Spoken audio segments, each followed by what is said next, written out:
Det vil være naturligt at starte en rundgang her i Fredensborg-Humlebæk Kommune, oppe ved Fredensborg Slot. Det er jo et slot, som er bygget af kong Frederik den 4. Han havde været på ikke mindre end 2 Italiensrejser og var blevet inspireret til at bygge sit lille jagtslot her.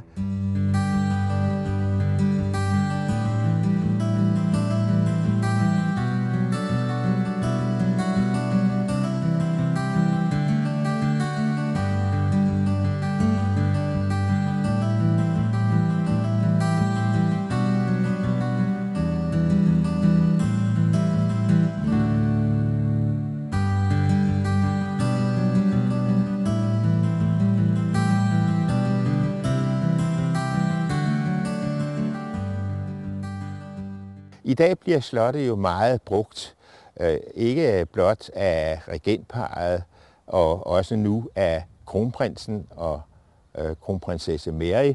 De bor i kancellibygningen ved siden af slottet her. Kronprins Frederik og kronprinsesse Mary flyttede herind i forbindelse med deres bryllup i maj 2004.